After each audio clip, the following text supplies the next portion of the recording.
प्रेम से शंकर भगवान की जय। पार्वती मैया की जय।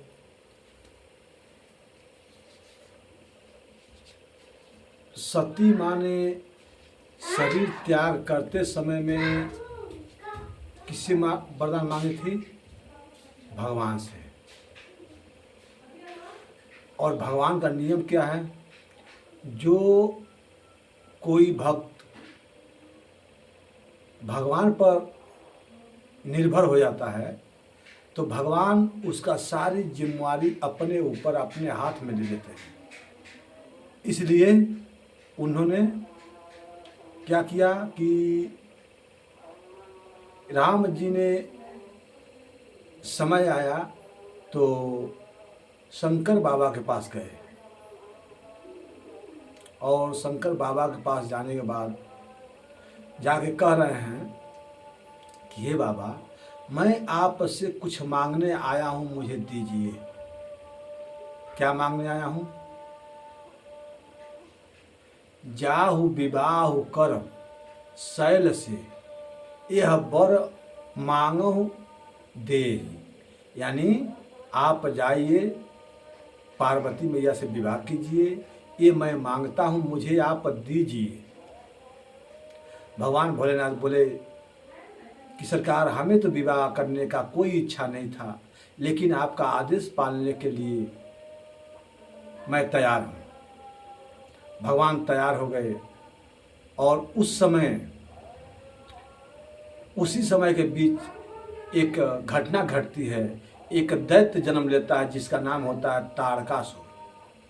तारकासुर के राक्षस से तबाही चारों तरफ तबाही कर दिया था। सारी देवी देवता जाकर के मिल करके ब्रह्मा जी से बोले कि ये मरेगा कैसे? ब्रह्मा जी बोले ऐसा ऐसा वरदान उसने प्राप्त किया है। इंद्रदेव बोले तब तो मर भया। ब्रह्मा जी बोले नहीं नहीं, मरेगा। कैसे मरेगा? ब्रह्मा जी बोले पहले जाइए शंकर जी को समाधि से बाहर निकालिए, और जब शंकर जी समाधि से बाहर निकलेंगे तो ही कोई काम बन सकता है। इधर भगवान को वचन दे करके भगवान भोलेनाथ समाधि में चले गए, क्योंकि मन जब प्रसन्न होता है तो अंदर जाता है। अंदर का मतलब समाधि। भगवान प्रसन्न होकर के जाके समाधि में विलीन हो गए। पहली बार समाधि में गए थे तो कितने दिन बाद बाहर निकले थे? 87,000 बरस बाद। फिर दोबारा इन्होंने, जब भगवान प्रभु राम ने इनसे कहा था कि जो मैं मांग रहा हूँ वो हमको दीजिए, यानी पार्वती मैया से आप जाकर के विवाह कीजिए, यह वर मांगहु मोहे दीजिए, मोहे दे, यानी आप हमें ये वरदान दीजिए कि आप जाके पार्वती मैया से विवाह कीजिए। भगवान भोलेनाथ प्रसन्न होकर और फिर दोबारा चले गए समाधि में। समाधि में गए, इधर देवताओं ने विचार बनाया कि आखिर पार्वती मैया और भगवान भोलेनाथ से विवाह कैसे होगा। तो सबने नारद जी का ऊपर निर्भय होगा। नारद जी से कहा कि हे मुनिवर, आप जाइए, पहले वहाँ महाराज हिमांचल को सूचना दीजिए, देखिए क्या कह रहे हैं। इधर नारद जी आए हिमांचल। महाराज हिमांचल जी ने बहुत स्वागत किया नारद जी का। आइए गुरुदेव, आइए गुरुदेव। जलपान ये सब होने के बाद, बाल भोग होने के बाद सब कुछ हुआ। उसके बाद से इन्होंने कहा कि आप किस हेतु आए हैं, कृपा करके अपना मंतव्य बताइए। और हिमांचल जी ने कहा कि हे गुरुदेव, आप बड़े समय से आए हैं, हम ये चाहते हैं कि हमारी एक बिटिया है जिसका नाम है पार्वती, और उस पार्वती का विवाह युग हो गई है, तपस्या कर रही है, और आप कुछ गणित करके बताइए कि उसका विवाह किसके साथ होगा। नारद जी ने कहा हे राजन, मैं यही सब कहने सुनने के लिए बताने के लिए आपके पास आया हूँ। जो तप करहि कुमारी तुम्हारी, जो तप करहि कुमारी तुम्हारी, यानी आपकी कुमारी तपस्या कर रही हैं, है ना, तो उनका तपस्या निर्भय हो करके पूर्ण रूप से उनका तपस्या पूरा होगा। ये आगे चल करके इन्होंने क्या किया कि बोले कि आप मेरे पुत्री से कुछ बात कर लीजिए कि उसका विचार क्या है। हिमाचल जी ने कहा कि मैं अपने पुत्री से वो बात नहीं कर पाऊंगा कि जो आप कह सकते हैं और सुन सकते हैं। नारद जी की बात सुन करके इन्होंने, हिमाचल जी अपने पुत्री को बुलाते हैं पार्वती जी को। पार्वती जी से नारद जी ने गए और नारद जी ने दौड़ करके प्रणाम, पार्वती जी ने दौड़ करके प्रणाम किया और प्रणाम करके नारद जी ने अपना मंतव्य पार्वती जी से कहा। तो पार्वती मैया भी गदगद हो गई और बहुत खुशी हृदय मन से वो अपना मंतव्य दे दिया, यानी स्वीकार किया कि मैं शंकर जी से जब जब मेरा विवाह होता है तो शंकर जी से विवाह होता है, अथवा मैं भगवान भोलेनाथ की अर्धांगिनी बनना चाहती हूँ। देखिए, ये भी कथा एकदम संक्षेप में चल रहा है क्योंकि समय के अभाव भी है और समय के अभाव से कथा बहुत दूर तक लेके जाना चाहते हैं, इसलिए जो भी कथा हो रही है टोटल संक्षेप में चल रही है। इसका विस्तार जब कहीं मंच के माध्यम से आप लोग श्रवण करेंगे तो इस कथा में और उस कथा में बहुत अंतर होगा। ये केवल एक, मैं आप लोगों को केवल मात्र नमूना दिखा रहा हूँ, मतलब कथा का नमूना कैसे होता है। जैसे मान लीजिए पिक्चर का ट्रेलर, इस हिसाब से उस पिक्चर का ट्रेलर जो 3 घंटा का ट्रेलर मतलब 5 मिनट 7 मिनट में पूरी की जाती है, उसी माध्यम से मैं ये संक्षेप रूप में टोटल कथा आप लोगों के पास पठाना चाहता हूँ और श्रवण कराना चाहता हूँ केवल संक्षेप के माध्यम से। आइए, पार्वती मैया ने जब मंतव्य दे दिया तो नारद जी ने वहाँ से वापस हुए और चले गए इन्होंने किसके पास, भगवान श्री विधाता ब्रह्मा जी के पास। ब्रह्मा जी ने सारी बात कहा कि हाँ हाँ सब कोई राजी है, अब चलिए भगवान के पास। तो भगवान के ध्यान कौन तोड़ेगा, उन समाधि से कौन निकालेगा। तो यहाँ पर संगीत के माध्यम से बहुत सुंदर सुंदर भजन आती है जो कि मैं यहाँ से आपको सेवा नहीं कर पाऊंगा क्योंकि वो सब व्यवसाय इस समय हमारे पास नहीं है। और इसी के कारण मैं जो भी कथा बोल रहा हूँ केवल संक्षेप में चल रहा है। वहाँ पर तमाम अप्सरा आती हैं, सुंदर सुंदर देवियाँ आती हैं भगवान भोलेनाथ का ध्यान तोड़ने के लिए, लेकिन किसी का वहाँ कोई भगवान शंकर जी के पास सफल नहीं हुए। अंत में ब्रह्मा जी और सब देवता मिलकर के कामदेव के पास गए और कामदेव से कहे कि आपको ये काम करना होगा। तो कामदेव स्पष्ट जान गए कि जे भगवान शंकर से अझुराला अर्दुआई अछैत दुनिया से जाला। लेकिन जगत के हित के कारण से कामदेव अपने मृत्यु को निश्चित मान करके कि मैं जाऊंगा और उनसे अझुराऊंगा तो स्पष्ट है कि हमारी मौत होगी, लेकिन संसार के हित के कारण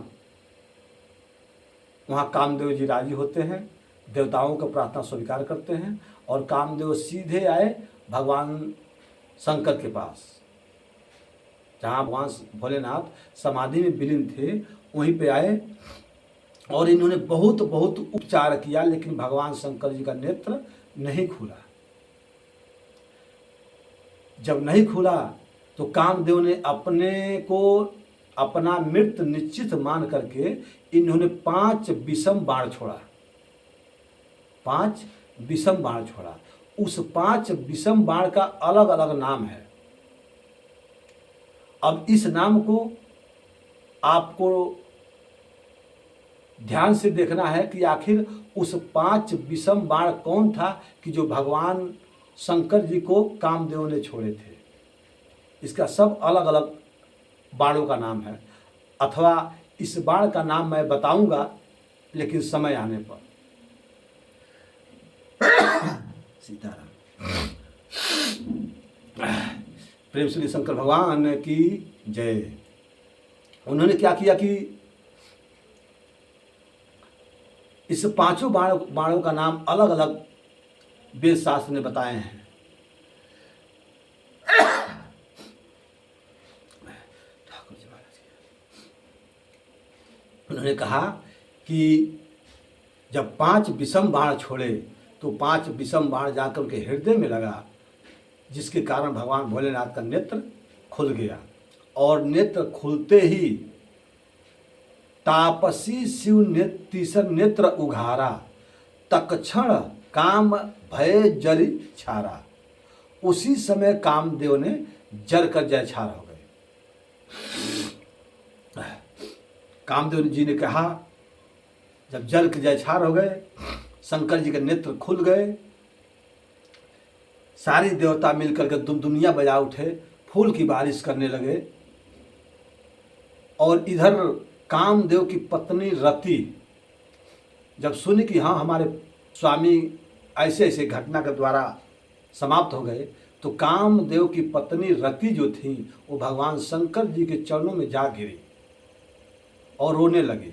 भगवान भोलेनाथ को दया आ गई और बोले, हे रति, अब तो तुम्हारा पति बिन शरीर सब में व्याप्त होंगे और आगे चल के समय द्वापर का आएगा, तो उस समय जब भगवान शक्तिमान वही परमात्मा वही राम जब कृष्ण के रूप में आएंगे तो तुम्हारे पति उनके प्रथम पुत्र बनेंगे प्रतिबिंद नाम के, और फिर वो तुम्हारा पति तुमको प्राप्त हो जाएंगे। ये मेरा आशीर्वाद है। रति वापस भई। उसके बाद से सारी देवता लोग जा करके वहाँ पर गदगद होकर के फूल की बारिश बरसा रहे हैं और वहाँ भगवान भोलेनाथ के लिए स्वागत कर रहे हैं। अरे जटा जूट बरवा लहरे, गंगा के किनारवा, हो राम जहरवा पियलना। भगवान भोलेनाथ का क्रोध के कारण जटा बिखर गए थे और सब देवता जाकर के वहाँ भगवान भोलेनाथ का प्रार्थना कर रहे हैं। कैसे? अरे जटा जूट बरवा लहरे, गंगा के लहरवा, हो राम जहरवा पियलाना। शोभे चंद्रमा लीलरवा, हो राम जहरवा पियलाना। शोभे चंद्रमा लीलरवा, हो राम जहरवा पियलाना। शोभे चंद्रमा लीलरवा, हो राम जहरवा पियलाना। प्रेम श्री शंकर भगवान की जय। ये सब जो भी कथा में गीत आते हैं, संगीत आते हैं, इस सब मैं आपको श्रवण कराऊंगा, लेकिन यहाँ से नहीं, किसी मंच से, किसी मंच के द्वारा, सारे संगीत के द्वारा आपको स्वागत करूंगा, मैं सेवा करूंगा। जब आप लोगों का मति मिलेगा तब। प्रेम श्री शंकर भगवान की जय। यहाँ सब ब्रह्मा सहित मिलकर के देवताओं ने कहा कि हे सरकार, आप को हम लोग इसलिए ध्यान से बाहर निकाले हैं, समाधि से बाहर निकाले हैं कि एक दैत्य जन्म लिया है। वो दैत्य को सरकार आपके माध्यम से ही उसका मौत होगा। इसके लिए आपको विवाह करना पड़ेगा। भगवान शंकर जी बोले विवाह करना पड़ेगा। एक दैत्य को मारने के लिए विवाह कोई जरूरी है? चलिए आप लोगों की रक्षा हेतु मैं ही उस दैत्य को समाप्त कर देता हूँ। विवाह करने की क्या आवश्यकता है? श्री विधाता ब्रह्मा जी ने बोला नहीं नहीं सरकार, इसका विधान ही ऐसा है कि आप उसको नहीं मार सकते हैं, लेकिन आप जब विवाह करेंगे और आपके तेज से जो वो संतान होगा, वो संतान उस दैत्य को मारेगा। अब भगवान शंकर जी बोले अच्छा तो ठीक है, लेकिन कौन लड़की है, कौन वो कुंवारी लड़की कन्या है कि जो हमसे विवाह करेगी? देवता बोले सरकार पहले आप राजी तो हुई। भगवान भोलेनाथ मुस्कुरा गए। देवताओं ने समझ लिया कि हाँ भगवान भोलेनाथ का विवाह करने का इच्छा है। वहाँ से तुरंत हिमांचल जी के माध्यम से राजा हिमांचल जी के वहाँ खबर आता है कि भगवान भोलेनाथ राजी हो गए हैं और आप उसी हिसाब से अपना व्यवस्था कीजिए। तो देखिए एक कथा, जितना शंकर जी की कथा चल रही है, यहाँ टोटल कथा संगीत से होता है। इनका विवाह जो होता है टोटल संगीत के माध्यम से होता है, जो माता बहनें संगीत गा गा करके करती हैं। लेकिन मैं संक्षेप में एक कथा करता हूँ। हिमांचल जी श्री नारद जी को और एक ठाकुर मैंने नाऊ को लगा करके भेजा कि आप जाइए कैलाश और वहाँ फल फलदान तिलक बरच्छा ये सब करके आइए। भगवान भोलेनाथ अपने कैलाश में विराजमान हैं और नारद जी और एक नाऊ जल्दी पहाड़ पर चढ़ते चढ़ते चले गए। नाऊ बोले नारद जी से, नारद जी थे और नाऊ तो नाऊ भाई हैं। बोले पंडित जी आखिर कहाँ है उस दुल्हा का? नारद जी बोले देखो वो बत्ती जो जल रही है ना, वही का घर है। बिजली बत्ती, कौन सी बिजली बत्ती जल रही थी? भगवान शंकर जी के घर कौन सा व्यवस्था है वहाँ पर? केवल चिता का। भगवान भोलेनाथ का है मर्गटवासी। शंकर जी हमारे क्या है? मर्गटवासी। और जब उनके दरबार में जब चिता जलती है, वही चिता उनके शादी का शोभा बढ़ाती है। तिलक बरच्छा में जनरेटर, ये मारकरी, ये सब भुकभुकिया चलता है ना, तो उस समय भगवान शंकर जी के दरबार में केवल चिता ही शोभा कर रहे थे। इधर जब नारद जी और ये नाऊ आगे बढ़ते हैं धीरे धीरे, और भगवान भोलेनाथ का दो शिष्य है जिनका नाम है शुक और शनिच्चर। शुक और शनिच्चर जो नाम के जो चेला थे, वो चेला को बुलाए भगवान भोलेनाथ और बोले कि बाबू ये दो मेहमान आए हैं, ये रिश्तेदार हैं, इनको स्वागत कीजिए ठीक से। तुरंत सुख सारण गए तो दो अजगर पकड़ कर लेके आए स्वागत के लिए। देखिए भगवान शंकर जी का विवाह बहुत रोमांचिक है, लेकिन यहाँ संक्षेप में कहा जाता है, आवश्यकता पड़ेगा तो सारी कथा विस्तार से होगा। मैं बार बार आपको संकेत कर रहा हूँ कि ये कथा बिल्कुल संक्षेप में चल रही है।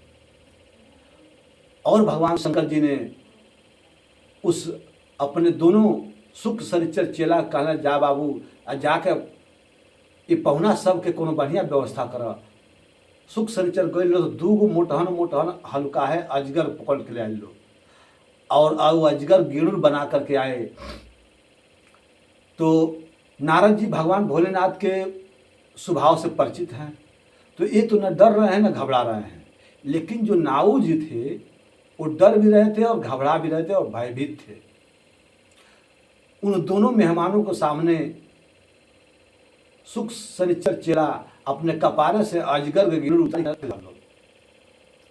कह लो सरकार इसी पे आप लोग पधारिए, इसी पे बैठिए। तो नारद जी ने बेहिचक उस अजगर रूप पीढ़ी पर नारद जी ने जो बैठा स्पर्श किया तो उनका अजगर जो थे, जो पीढ़ी बने थे, वो उनका अजगर रूप पीढ़ी सोना बन गए।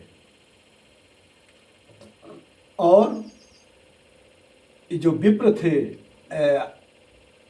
नाऊ थे, ये जब अपने पीढ़ी पर बैठ रहे हैं तो इनके अंदर हर प्रकार के भावना दुर्भावना ये सब व्यवस्था था। तो इनकी अजगर रूप जो पीढ़ी था वो एकदम काठ की लकड़ी का पीढ़ी बन गया। दोनों विराजमान हैं, बहुत सुंदर सुंदर फल के द्वारा सुख और शनिचर ला करके दोनों मेहमानों को, रिश्तेदारों को सेवा करते हैं। सेवा करने के बाद से भगवान भोलेनाथ स्वीकार करते हैं और वो सब विवाह का दिन, तिथि, स्थिति सब बता दिए। इधर स्थिति बताने के बाद सुख शनिचर चेला को भगवान भोलेनाथ ने आदेश दिया कि बाबू जाइए त्रिभुवन में, तीनों लोक 14 भुवन में हमारे शादी का कार्ड सबको पठा दीजिए, भेजवा दीजिए, कोई बच्चे मत हमारे शादी में। भगवान शंकर जी का आदेश पाकर के दोनों शिष्य सुख और शनिचर दोनों चले त्रिभुवन में, तीनों लोग 14 भुवन में। सबके पास छोटे बड़े देवता, सबके पास सब ऋषि वृक्ष जड़ अचल सबके पास उन्होंने न्योता दिया और सबने प्रेम से, खुशी हृदय से भगवान शंकर जी का निमंत्रण स्वीकार किया। परंतु 2 लोग नहीं स्वीकार किए। कौन कौन? एक ताड़ और खजूर। ताड़ और खजूर इनका भगवान भोलेनाथ का शादी का कार्ड नहीं स्वीकार किए। दोनों सुख और शनिचर वापस आए। भगवान भोलेनाथ पूछे कि हे सुख और शनिचर, आप लोग बताइए कि सृष्टि में सारी लोग, सब जीव हमारा निमंत्रण स्वीकार किया कि नहीं किया? हाथ जोड़ कर सुख और शनिचर दोनों ने निवेदन किया भगवान भोलेनाथ से, हे सरकार, आपकी निमंत्रण तीनों लोक में सबने स्वीकार किया और खुशी दिल से, ताहे दिल से स्वीकार किया, परंतु सरकार 2 ऐसे लोग हैं कि उन्होंने स्वीकार नहीं किया। भगवान भोलेनाथ बोले कौन से वो 2 लोग हैं? तो सुख और शनिचर बोले ताड़ और खजूर। ताड़ और खजूर इन्होंने स्वीकार नहीं किया। भगवान भोलेनाथ मन में विचारा कि पूरी सृष्टि स्वीकार किया और ये ताड़ और खजूर क्यों नहीं स्वीकार किए? तुरंत भगवान भोलेनाथ तो वहीं पर श्राप दिया कि जाओ तुम बढ़ करके आकाश छुए बोले। भगवान भोलेनाथ कहनी कि जा हमारे निमंत्रण स्वीकार के तो तहनी के बढ़ के आकाश छुए बजा आ तहनी के शरीर से जवन मवाज निकली, पीब निकली, उके पी नीच निचासर पीच पिचासर, यानी जो नीच होंगे वही आपके मवाज को, आपको पी को वही लोग धारण करेंगे, वही लोग पिएंगे। तो है कि छहाई। तो आज आप लोग देख लीजिएगा कहीं भी तरकुले के नीचे, खजूरे के नीचे क्यों छहाला ना है। आ छहाइबो कर के छहाला नीच निशासन। नीच निशासन मतलब जो उनका मवाज पीते हैं वही उस छाए के नीचे बैठ के पी लो 10 मिनट, लेकिन वैसे बढ़िया स्वस्थ आदमी, भक्त आदमी तरकुल के नीचे का वो छहाला ना है। उसी दिन से भगवान शंकर जी का ही श्राप है, जो कि उनके शरीर से, ताड़ और शरीर के बदन से जो मवाज निकलता है, पीप निकलता है, वही छोटे छोटे लोग, जो छोटे छोटे ऐसे लोग होते हैं मंद बुद्धि वाले, वो सब उस चीज़ का यूज करते हैं। प्रेम से बोलिए शंकर भगवान की जय। इस प्रकार के जब समय आया बरातियों के समय में, बारात लेके चलने के समय में, तो 5 बज गया समय, लेकिन कैलाश पर कोई उपस्थित अभी नहीं होगा। 5 बजे तक कोई उपस्थिति समय नहीं होगा। कोई देवता लोग, कोई जीव जंतु, कोई भगवान भोलेनाथ की तरफ से बाराती लोग नहीं आए थे। क्यों नहीं आए थे? क्योंकि जितने लोग थे सब अपने अपनी गाड़ी, अपनी अपनी वाहन सजा रहे थे। विष्णु भगवान का वाहन क्या है? गरुड़ जी। भगवान ने गरुड़ जी खूब बढ़िया नहला रहे हैं, धुला रहे हैं, उन पर इतर सेंट मार रहे हैं। ब्रह्मा जी का सवारी क्या है? हंस। वो अपने हंस जी का खूब सजा रहे हैं, सुंदर कर रहे हैं, इतर सेंट गुलाब जल मार रहे हैं। कुबेर जी का पास क्या है? कुबेर जी के पास हवाई जहाज है, विमान। कौन सा? पुष्पक विमान। वो पुष्पक विमान में कुबेर जी अपने विमान में लाइट लगा रहा है, मानो कि भुकभुकिया लाइट।